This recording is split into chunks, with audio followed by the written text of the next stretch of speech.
Hello my dear students, આશા કરું છું કે બધા એકદમ મસ્ત મજામાં જ હશો. તો આજનો આપણો જે ટોપિક છે તે થોડો અલગ છે. આપણે અંગ્રેજી જ શીખવાના છે આગળ. એવું ન વિચારતા કે સર શીખવાડવાને બદલે અહીં ટાઈમપાસ કરે છે. થોડુંક જોજો તો તમને સમજ પડશે કે આગળ કઈ રીતે કરવાનું. એકદમ શરૂઆત કરતા હો તમે અંગ્રેજી શીખવાની, એમના માટે છે આ. તો પહેલો ટોપિક આપણો એ છે કે why we need to learn English. અંગ્રેજી કેમ શીખવું જોઈએ આપણે? કોઈને કોઈ આપણે કામ કરીએ એની પાછળ કંઈ ને કંઈ કારણ તો હોય જ. આપણે ડૉક્ટર બનવા માંગીએ તો આપણું એ સપનું હોય કે આપણે આ ફિલ્ડમાં જવું છે. એન્જિનિયર બનવા માંગતા હોય, ઘણા બધા કંઈ ને કંઈ કરવા માંગતા હોય, તો એની પાછળ કંઈક ને કંઈક કારણ તો હોય જ. આપણે વગર વિચારે કોઈ કામ કરતા નથી. કોઈ પણ ફિલ્ડમાં જવાનું હોય તો આપણે વિચારીને જ જઈએ છીએ ને. તો આ અંગ્રેજી શીખવા પાછળનું આપણું કારણ શું છે? એના બધા 2-3 કારણો મેન છે જે એના પર આજે આપણે વાત કરવાના છે. એમાં સૌથી પહેલું અને મુખ્ય કારણ એ તો તમને બધાને જ ખબર છે કે સાહેબ જોબ માટે, નોકરી ધંધો કરવો છે. આજના ટાઈમમાં કોઈ પણ જગ્યાએ જાઓ તમને એમ કહેશે કે અંગ્રેજીમાં સવાલો પૂછવામાં આવશે. ઇન્ટરવ્યૂ લે તો અંગ્રેજીમાં, કોઈ પણ જગ્યાએ કામ કરવું હોય તો એ પણ અંગ્રેજીમાં. તો આજના ટાઈમમાં ઇંગ્લિશ જ બધે છવાઈ ગયું છે. એટલે તમારે કોઈ પણ કંપનીમાં જોબ કરવું હોય પ્રાઇવેટ લિમિટેડમાં, તો એના માટે તમને અંગ્રેજી આવડવું જ જોઈએ. નહીં તો ત્યાં જાઓ અને તમે પેલો પૂછે કે what's your name, why you come here, why you want to do this job, આવા સવાલ પૂછે ને આપણે માથું ખંજવાળે બેસીએ તો ના કામ લાગે. એટલે આપણે અંગ્રેજી શીખવું જોઈએ. આ એક મેન ટૉપિક છે કે આપણે કામ ધંધા માટે, નોકરી માટે અંગ્રેજી શીખવા માંગીએ છીએ. આ થયો આપણો મેન એક ટૉપિક પહેલો, બરાબર.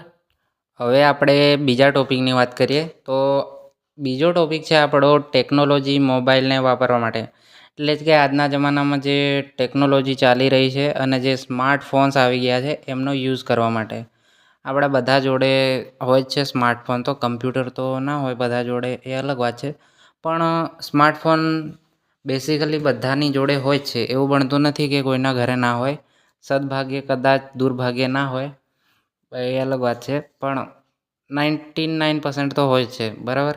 તો આ સ્માર્ટફોન જે છે એમાં તમે જુઓ છો જ્યારે ખરીદીને લાવો છો તો એમાં જે ભાષા હોય છે એ કઈ હોય છે? અંગ્રેજી જ હોય છે ને. શરૂઆતમાં અંગ્રેજી બધા સોફ્ટવેરના નામ ને બધું જે હોય છે એ અંગ્રેજીમાં જ હોય છે. અને પાછળથી તમે લેંગ્વેજ ચેન્જ કરીને વાપરો એ અલગ વસ્તુ છે, પણ બીજી બધી માહિતી તો તમને અંગ્રેજીમાં જ મળવાની ને. તો એના માટે તમારે ખાસ આ અંગ્રેજીને શીખવું પડે. અંગ્રેજી ટેકનોલોજી માટે ખૂબ જ જરૂરી છે. આજના ટાઈમમાં જો તમારે કોઈ જગ્યાએ કામ કરવું હોય, ઓનલાઈન વર્ક ને એવી બધી ઘણી બધી ફિલ્ડની જોબ આવે છે, જેમાં તમારે અગર કામ કરવું છે તો અંગ્રેજી શીખેલું હશે તો તમે આસાનીથી કરી શકશો. કારણ કે તમને અંગ્રેજી આવડે છે તો તમે કમ્પ્યુટરના અલગ અલગ પ્રોગ્રામ સમજી શકો, કંઈ પણ કરી શકો, બરાબર. તો હવે આપણે આનું તો તમે સમજી શકો છો કે શું કહેવા માગું છું. હવે ત્રીજા ટૉપિક પર આગળ વધીએ આપણે. અહીંયા આપણો ત્રીજો ટૉપિક થોડો ઇન્ટરેસ્ટિંગ છે, કારણ કે આ એક આપણી મનોરંજન માટેની વસ્તુ છે. ઘણા લોકોને ફરવાનો શોખ હોય છે, ઘણાનું સપનું હોય છે વિદેશમાં જવાનું, અમેરિકા, લંડન, ફ્રાન્સ. તો ભાઈ આપણે અહીંથી બહાર જવું છે તો આપણને ઇંગ્લિશ ના આવડતી હોય તો ત્યાં જઈને શું કરશું? ડાફેરા મારવાનું થયું ને. કે આપણને બોલતા તો આવડતું નથી, સામેવાળાની ભાષા કેવી રીતે સમજશું? કોઈ વસ્તુ જોઈએ છે ત્યાંથી તો માંગશું કઈ રીતે? અથવા કોઈ જગ્યાએ જવું છે અને કોઈ વસ્તુની માહિતી જોઈએ છે તો આપણે કઈ રીતે લેશું? આપણને જાણકારી હશે ભાષાની તો આપણે સરળતાથી બધું કરી શકશું ને. તો આના માટે આપણે અંગ્રેજી શીખવી જોઈએ. મોજ મનોરંજનમાં પણ આ અંગ્રેજી ખૂબ જરૂરી છે આપણે વિદેશ ફરવા જવું હોય તો. કારણ કે ઇન્ટરનેશનલ લેંગ્વેજ છે અંગ્રેજી. બહુ ફાયદો પડે અંગ્રેજી શીખવાથી. અગર જો આપણા ના આવડતી હોય તો જઈને ગાઈડ જે આવે, જે ભોમિયો જે ત્યાં હોય, આપણને પૈસા લઈને બધી માહિતી આપતો હોય છે, એનો સહારો લેવો પડે. એના કરતાં આપણને આવડતી હોય તો આપણે ફ્રીલી ફરી શકીએ ને ત્યાં, કોઈ પણ જાતની ઝંઝટ વિના. આપણે સ્વતંત્ર નાગરિક રીતે આપણા અંગ્રેજી આવડતી હોય તો ફિલિંગ પણ અલગ રીતની હોય. એ બધું સમજી શકો છો તમે, બરાબર. તો આ બધી 3 વસ્તુ છે જે એ ખૂબ અગત્યની છે જીવનમાં, અને એના માટે આપણે અંગ્રેજી શીખવી જોઈએ. આ વાત ક્લિયર રાખવાની અને પછી અંગ્રેજી શીખવાનું ચાલુ કરવાનું આપણે. હવે આગળ વધીએ. તો આપણો કોન્સેપ્ટ એટલે વિષય ક્લિયર થઈ ગયો કે આપણે અંગ્રેજી કેમ શીખવું જોઈએ, બરાબર. તો હવે આગળ આપણે બેઝિક ઇંગ્લિશ શીખવાના ઉપાયો પર જઈએ.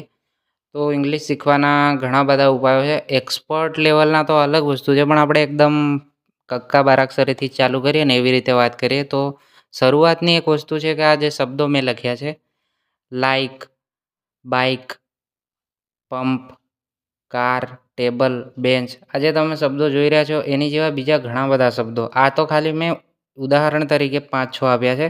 આના સિવાયના પણ તમને ઘણા બધા શબ્દો આવડે છે, એવું નથી કે નથી આવડતા. તમને અંગ્રેજીના ઘણા શબ્દો આવડે છે, પણ મેઇન રીઝન એ છે કે આપણે રોજિંદા દિવસમાં બોલતા નથી અંગ્રેજી. પ્રોપર તો નથી બોલતા ને આખી વાક્ય રચના સાથે. એટલે આપણાને એવું લાગે છે કે આપણને અંગ્રેજી નથી આવડતી. અને આપણું મગજ જ્યારે અંગ્રેજી બોલવાનું વિચારીએ ત્યારે એ શબ્દો ગોઠવતું પણ નથી. કારણ કે આપણે કોઈ દિવસ એ ટ્રાય કર્યું જ નથી. તો ટ્રાય કર્યું જ નથી તો આપણને ક્યાંથી ફાવે? એટલે તમારે આજથી શું કરવાનું છે, તમે કોઈ પણ જગ્યાએ જાઓ, કોઈ પણ વસ્તુ જુઓ કે સામે ફૂલનો બગીચો ને એવું બધું જોયું તો આને અંગ્રેજીમાં શું કહેવાય? તમને જો શબ્દ ખબર હશે તો તમે બોલશો કે આને ગાર્ડન કહેવાય, આને ફ્લાવર કહેવાય. ના ખબર હોય તો તરત જ તમારે ગૂગલ કરવાનું છે અને સર્ચ કરવાનું છે કે આનું નામ શું છે અંગ્રેજીમાં, અને એની માહિતી આવશે. પછી એ તમારે નોટ કરી લેવાનું. અને આવી જ રીતે દરેક વસ્તુને તમારે નોંધવાની છે, બરાબર? આમ ધીરે ધીરે તમારા મગજમાં અંગ્રેજીના શબ્દોનો ભંડોળ વધશે અને પછી તમને મગજમાં ફટાફટ શબ્દો આવવા લાગશે. આપણા મગજને આપણે ટેવાડવાનું છે અંગ્રેજી બોલતા, બરાબર? એટલે આ બધી વસ્તુ સેવ કરવાની છે અને ધીરે ધીરે રોજ બોલતું જવાનું છે કે આ ટેબલ છે, આ ડોર છે, આ સ્કાય છે, આ વાદળને કહેવાય ક્લાઉડ, વરસાદ પડે તો રેન. આ બધી વસ્તુ જે છે એ પ્રેક્ટિસ કરવાની છે તમારે. આ બધું તમારા પર છે. તમે શીખવા માંગો છો તો કંઈ પણ કરી શકો છો, બરાબર? પોતાના પર વિશ્વાસ રાખવાનો અને પ્રેક્ટિસ કરતું જવાનું. અને બાકીની જે વાક્ય રચના કઈ રીતે ભણાવવાની અને આ બધું છે ને મેં 0થી આમ બેઝિક લેવલ સુધી આવી જાઓ એવો એક સિરીઝ બનાવીને મૂકી છે યુટ્યુબ પર, તમે જોઈ લો. 8-9 પાર્ટમાં છે, એકદમ નાના વિડીયો છે, એટલા કોઈ હેવી નથી. તમને ઇઝીલી સમજાય એવી રીતે ભણાવીને મૂક્યા છે. એ તમે એકવાર જરૂર જુઓ એટલે તમને ખબર પડે અંગ્રેજી કઈ રીતે શીખવાનું, બરાબર? And thanks for watching.